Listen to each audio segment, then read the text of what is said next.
Hello, Asidre. Bulag at pipi. Bingi ka ba? Sabi niya dito mga kababayan, wala umanong makitang dahilan para ma-impeach.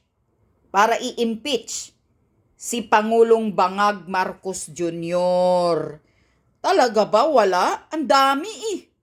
Kahit nga kami, ordinaryong Pilipino, ang dami naming alam. Ang dami na dapat ma-impeach yan. Unang-unang ma-impeach yung pagpapadala niya, pagpakidnap nila o mga kasali ba kaya kayo, ewan lang natin, yung pagpakidnap ni Bangag kay PRRD na dinala sa The Hague. Unang-una na yan. Pag-traidor yan sa soberanya ng mga ordinaryong Pilipino ng Pilipinas. Unang-una, pag-traidor na yan. Mapagkatiwalaan pa ba ang ganitong presidente na unang-una pinakita kung paano kinidnap si PRRD? Hindi ba yan ground para i-impeach si Bangag? Sino ba ang nagpapaupo kay Bangag dyan bilang Pangulo, Asidre? Di ba binuto ng taong bayan? Tapos trinaydor niya ang taong bayan? Wala na kaming tiwala. Pag wala ng tiwala ang taong bayan, pwede na siyang magpapahinga. Ground yan para i-impeach yan. Pangalawa, itong mga korupsyon na nagaganap sa mga ginagawa ninyo dyan. Ang pagnanakaw sa Congress. Ano to? Hindi ba to ground para ma-impeach siya? Alam na alam niya ang mga pagnanakong nangyayari. Alam na alam niya ang korupsyon.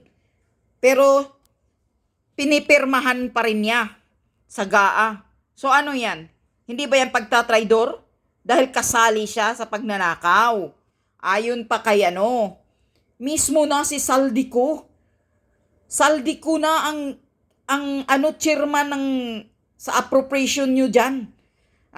Sa budget ninyo, kasali yan. Sa kasabwat siya. Siya na mismong nagpasabog ng sabwatang pagnanakaw. Asidri, huwag kang magbingi-bingian dahil bingi na bulag ka na, bingi ka pa dahil sobra ka ng katabaan mo. Sobra ka ng baboy sa lamon mo ng pera ng taong bayan, Nakawatan kasi kayo dyan eh.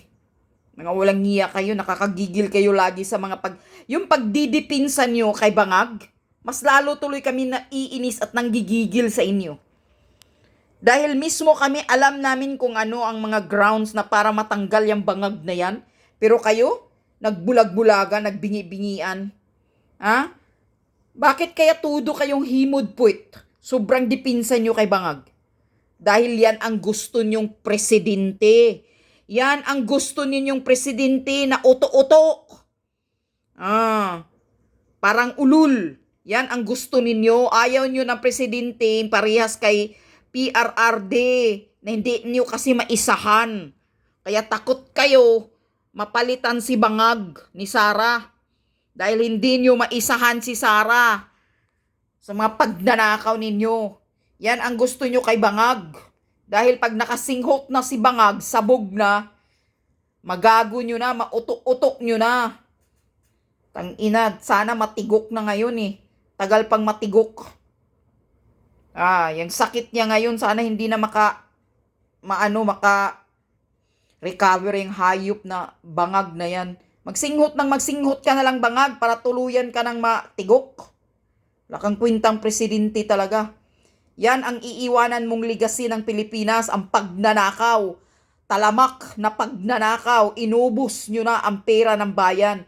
Pero itong hudas na baboy na Asidre, bulag pa rin, bingi. Gago kayo.